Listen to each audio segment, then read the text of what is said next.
Hi friends, ಎಲ್ಲರಿಗೂ ನಮಸ್ಕಾರ. ಪ್ರಮುಖ ಸಂವಿಧಾನ ತಿದ್ದುಪಡಿಗಳ ಬಗ್ಗೆ ಒಂದು ಚುಟುಕಾದ ವಿಡಿಯೋಗಳನ್ನು ಮಾಡಬೇಕಂತೇಳಿ ತೀರ್ಮಾನ ಮಾಡಿದ್ದೀನಿ. ಸೊ ಇದುವರೆಗೂ ಭಾರತದ ಸಂವಿಧಾನ 106 ಸಾರಿ ತಿದ್ದುಪಡಿ ಆಗೈತಿ. ಸರ್ 100ರಿಂದ 106 ತನಕ ನೆನ್ಪಿಟ್ಕೋಬೇಕನ ಅಂತೇಳಿ ನನ್ನ ಕೇಳಿದ್ರೆ 106 ಎಲ್ಲರಿಗೂ ನೆನಪಿರೋದಿಲ್ಲ, ಅವಶ್ಯಕತೆಯೂ ಇಲ್ಲ.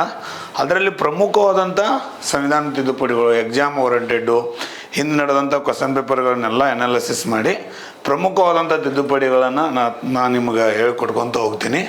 ಈಗ ಉಲ್ಟಾ ಬರೋಣ, ಇಂಪಾರ್ಟೆಂಟ್ 106ರಿಂದ ಹಿಂಗೆ ಹೇಳ್ಕೊತ ಹೋಗೋಣ. 106ನೇ ತಿದ್ದುಪಡಿ ಬಗ್ಗೆ ನಿಮಗೆಲ್ಲರಿಗೂ ಗೊತ್ತಿದೆ, ಎದಕ್ಕೆ ಸಂಬಂಧಪಟ್ಟಂದ್ರೆ ಎಲ್ಲರೂ ಹೇಳ್ಬಿಡ್ತೀರಿ. ಅದ್ರಾಗ ಎಕ್ಸಾಮ್ದಾಗ ಬರುವಂಥ ಕೀ ವರ್ಡ್ಸ್ಗಳು ಯಾವುವು ಅವನ್ನ ಬರೆದಿಟ್ಕೋಬೇಕು ನೀವು.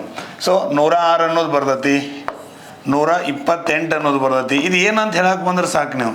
ನೆಕ್ಸ್ಟು 33 ಬರ್ತೈತಿ, ನೆಕ್ಸ್ಟು 1/3 ಬರ್ತೈತಿ. ಸೊ ಇವು ಡಿಜಿಟ್ಗಳು, ಇವಕ್ರ ಮೇಲೆ ಒಂದೊಂದು ಕ್ವಶನ್ಸ್ ಬರ್ತೈತಿ. ಏನು ಅನ್ನೋದು ಎಕ್ಸ್ಪ್ಲೇನ್ ಮಾಡ್ಕೊತ ಹೋಗ್ತೀನಿ ನಾನು.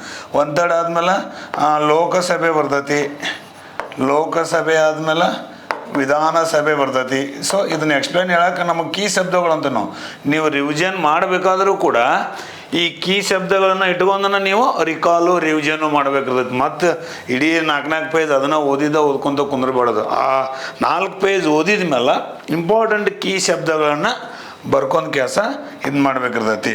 ಸೊ ನೆಕ್ಸ್ಟ್ ಇದ್ರ ಜೊತೆ ದೆಹಲಿ ವಿಧಾನಸಭೆ ಅನ್ನೋದು ನಾನು ಜಾಯಿಂಟ್ ಮಾಡ್ತೀನಿ. ನೆಕ್ಸ್ಟ್ ಇದ್ರ ಜೊತೆ ಪಾಂಡಿಚೇರಿ ಮತ್ತು ಜಮ್ಮು ಕಾಶ್ಮೀರ ಯಾಕೆ ಇವ್ನು ಬೇರೆ ಬೇರೆ ಬರೀತೀನಿ ಅನ್ನೋದು ನಿಮಗೆ ಹೇಳ್ತೀನಿ ನಾನು ಎಕ್ಸ್ಪ್ಲೇನ್. ಪಾಂಡಿಚೇರಿ ಮತ್ತು JNK ಈ ಥರ ಒಂದಷ್ಟು ಪ್ರಮುಖ ಕೀವರ್ಡ್ಗಳು ಬರ್ತಾವೆ. ಇದನ್ನು ಕ್ವೆಶನರಿ ಮುಖಾಂತರ ಹೇಳ್ಕೊತ ಹೋಗ್ತೀನಿ. ಇತ್ತೀಚೆಗೆ ಸಂಸತ್ತು ಎಷ್ಟನೇ ಸಂವಿಧಾನ ತಿದ್ದುಪಡಿ ಕಾಯ್ದೆ ಮೂಲಕ ಮಹಿಳೆಯರಿಗೆ ಮೀಸಲಾತಿಯನ್ನು ವಿಸ್ತರಿಸಲಾಗಿದೆ ಅಂತ ಕೇಳ್ತಾರೆ. 106 ಸಂವಿಧಾನ ತಿದ್ದುಪಡಿ ಕಾಯ್ದೆ ಬೇರೆ, ಕಾನ್ಸ್ಟಿಟ್ಯೂಷನಲ್ ಅಮೆಂಡ್ಮೆಂಟ್ ಆ್ಯಕ್ಟ್ ಅಂತ ಕರೀತಾರೆ, CA ಅಂತ ಕರೀತಾರೆ. ಮಸೂದೆ ಬೇರೆ.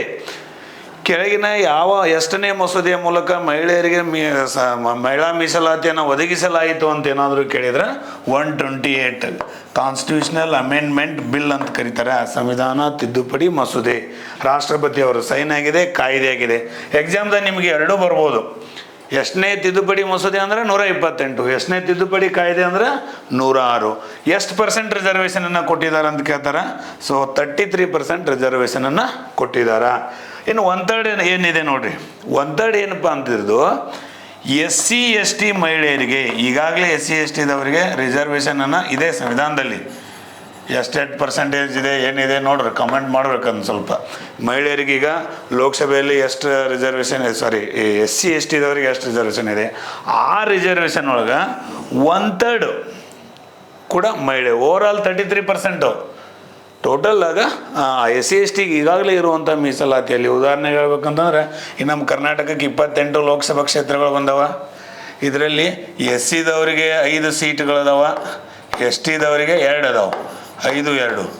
ಇದ್ರಾಗ 5 + 2 7ರಾಗ 1/3 ರಿಸರ್ವೇಷನು. ಸೊ ಇದು ನಮ್ಮ ಕರ್ನಾಟಕಕ್ಕೆ ಸಂಬಂಧಪಟ್ಟಂಗೆ. ಆ ಥರ ನೀವು ಅದನ್ನೇನು ಡೇಟಾಗಳ ಅವಶ್ಯಕತೆ ಇರೋದಿಲ್ಲ. ಬಟ್ ಈಗ ಈ ಬಿಲ್, ಈ ಆ್ಯಕ್ಟ್ಗೆ ಸಂಬಂಧಪಟ್ಟಂಗೆ 1/3 ಏನಪ್ಪ ಅಂತಂದ್ರೆ SC ST ಮಹಿಳೆಯರಿಗೆ ಈಗಾಗಲೇ ಇರುವಂಥ SC ST ಮೀಸಲಾತಿಯನ್ನು ಒದಗಿಸಬೇಕು ಅಂತೇಳಿ ಕೊಟ್ಟಿದ್ದಾರೆ. ಓವರಾಲ್ ಆಗಿ ಕೊಟ್ಟಿಲ್ಲ. ನೆಕ್ಸ್ಟು ಎಲ್ಲೆಲ್ಲಿ ಕೊಟ್ಟಿದ್ದಾರಪ್ಪ? ಲೋಕಸಭೆ, ವಿಧಾನಸಭೆ ಮತ್ತು ಕೇಂದ್ರಾಡಳಿತ ಪ್ರದೇಶವಾದಂಥ ದೆಹಲಿಯ ವಿಧಾನಸಭೆಯಲ್ಲಿ ಈ 3ಕ್ಕೆ ಸಂವಿಧಾನ ತಿದ್ದುಪಡಿ ಮಾಡಿದಾರ. ಇವನ್ನ ಯಾಕೆ ಬೇರೆ ಬರೋದು ಅನ್ನೋದು ಹೇಳ್ತೀನಿ. ಸಂವಿಧಾನ 106ನೇ ತಿದ್ದುಪಡಿ ಕಾಯ್ದೆ ಮೂಲಕ ದೆಹಲಿಗೆ ಯಾಕಂತಂದ್ರೆ ಆರ್ಟಿಕಲ್ 239ದಾಗ ಇದಕ್ಕೆ ಸ್ಪೆಷಲ್ ಆದ ಪ್ರೊವಿಷನನ್ನು ಸೇರಿಸಿದ್ದಾರೆ. ದೆಹಲಿಗೆ ಕೇಂದ್ರಾಡಳಿತ ಸ್ಥಾನಮಾನವನ್ನು ಕೊಡೋಕೆ ಏನು ಮಾಡಿದ್ರಪ್ಪ ಅಂತಂದ್ರೆ ಸ್ಪೆಷಲ್ ಪ್ರೊವಿಷನ್ ಇಟ್ಟಿದ್ದಾರೆ. ಇನ್ನು ಪಾಂಡಿಚೇರಿ ಮತ್ತು ಜಮ್ಮು ಕಾಶ್ಮೀರದಾಗೂ ವಿಧಾನಸಭೆ ಇದೆ. ಇದು ಕೂಡ ಕೇಂದ್ರಾಡಳಿತ ಪ್ರದೇಶನ, ಯೂನಿಯನ್ ಟೆರಿಟರಿನ ಅಂತ ಕರೀತಾರೆ. ಇವುಗಳಿಗೆ ಕೊಡಬೇಕಾದಾಗ ಏನು ಮಾಡಿದಪ್ಪ ಅಂತಂದ್ರೆ ಸಂಸತ್ತು ಒಂದು ಕಾನೂನನ್ನು ಜಾರಿಗೆ ಮಾಡಿ, ಕಾನೂನು ಸಂವಿಧಾನ ತಿದ್ದುಪಡಿ ಕಾನೂನು ಬೇರೆ, ನಾರ್ಮಲ್ ಆ್ಯಕ್ಟ್ ಬೇರೆ, ಕಾನೂನನ್ನು ತಿದ್ದುಪಡಿ ಮಾಡಿ ಈ ವುಮೆನ್ ರಿಸರ್ವೇಷನನ್ನು ಜಮ್ಮು ಕಾಶ್ಮೀರ ಮತ್ತು ಪಾಂಡಿಚೇರಿಗೆ ಎಕ್ಸ್ಟೆಂಡ್ ಮಾಡಿದ್ದಾರೆ ಅನ್ನೋದು ತಮ್ಗೆ ಗೊತ್ತಿರಬೇಕು. ಟ್ವಿಸ್ಟ್ ಕ್ವಶನ್ಸ್ಗಳು ಬರ್ತಾವೆ. ದೆಹಲಿ ಕೇಂದ್ರಾಡಳಿತ ಪ್ರದೇಶಕ್ಕೆ 33% ರಿಸರ್ವೇಷನ್ ಕೊಡಬೇಕಾದ್ರೆ ಸಂವಿಧಾನ ತಿದ್ದುಪಡಿನ ಮಾಡಬೇಕು. ಪಾಂಡಿಚೇರಿ ಮತ್ತು ಜಮ್ಮು ಕಾಶ್ಮೀರಕ್ಕೆ ಎಕ್ಸ್ಟೆಂಡ್ ಮಾಡಬೇಕಾದ್ರೆ ಸಂಸತ್ತೊಂದು ಕಾನೂನನ್ನು ಮಾಡಬೇಕಿರ್ತೈತೆ ಫ್ರೆಂಡ್ಸ. ಸೊ ಇದರ ಡಿಫ್ರೆನ್ಸ್ ತಮ್ಗೆ ಗೊತ್ತಿರಬೇಕು. ನೆಕ್ಸ್ಟ್ ನೋಡ್ರಿ, ಇದಾದ್ಮೇಲೆ 15 ವರ್ಷ ಅನ್ನೋದು ಒಂದು ವರ್ಷ ನೆನ್ಪಿಟ್ಕೋಬೇಕು. 15 ವರ್ಷ ಅನ್ನೋದು ಇಂಪಾರ್ಟೆಂಟು. ಈ ಕಾಯ್ದೆ ಜಾರಿ ಆಗಬೇಕಾಗಿತ್ತಂದ್ರೆ ಒಂದು ಕಂಡೀಷನ್ ಇದೆ, 2 ಕಂಡೀಷನ್ ಇದಾವ. ಒಂದು, ಹೊಸದಾಗಿ ಜನಗಣತಿ ನಡಿಬೇಕು. ನೆಕ್ಸ್ಟು ಕ್ಷೇತ್ರ ಪುನರ್ವಿಂಗಡಣೆ ಆಗಬೇಕು.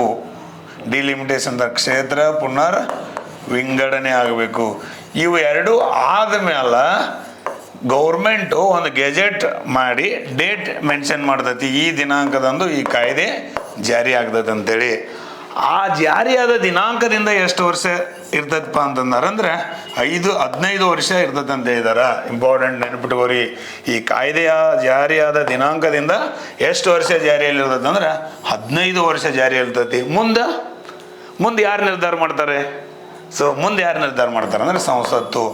ಐದರ್ ಕಂಟಿನ್ಯೂ ಆರ್ ಎಂಡ್ ಅನ್ನೋದನ್ನು ಸಂಸತ್ತು ಡಿಸೈಡ್ ಮಾಡ್ತದೆ ಫ್ರೆಂಡ್ಸ. ಸೊ ಈ ಥರ ಕೆಲವು ಕೀವರ್ಡ್ಸ್ಗಳಂತ ತಮಗೆ ಗೊತ್ತಿರಬೇಕಿರ್ತೈತಿ. ಸೊ ಇದ್ರ ಬಗ್ಗೆ ಒಂದು ಎಸ್ಸೆ ಬಂದೇ ಬರ್ತೈತಿ KS ಅಥವಾ PSI women's related reservation related. ಆಮೇಲೆ ಇದರಲ್ಲಿ ಯಾರ್ಯಾರಿಗೆ ಕೊಟ್ಟರು, ಏನು ಕೊಟ್ಟರು, ಇಷ್ಟು ನಿಮಗೆ ಎಕ್ಸಾಮ್ ಓರಿಯೆಂಟೆಡ್ ಕೀ ಶಬ್ದಗಳು. ಇನ್ನು ಇದ್ರ ಬಗ್ಗೆ ಎಸ್ಸೆ ಬರೀಬೇಕಾದ್ರೆ ಅದರ ಇತಿಹಾಸ, ಅದು ಫಸ್ಟ್ ಯಾರು ಮಂಡನೆ ಮಾಡಿದ್ರು ಅವನ್ನೆಲ್ಲ ನೀವು ಡೀಟೇಲಾಗಿ ಓದ್ಕೊಡ್ರಿ.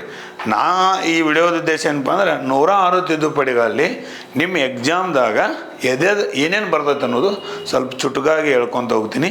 ಸೊ 106 ಆದ್ಮೇಲೆ 105 ಈ ಥರ ಉಲ್ಟಾ ಮಾಡ್ಕೋತ ಬರ್ತೈತಿ. ತಾವೆಲ್ಲನೂ ವಾಚ್ ಮಾಡಿರಿ, ಶೇರ್ ಮಾಡಿರಿ ಅಂತ ಹೇಳ್ತೀನಿ. Thank you.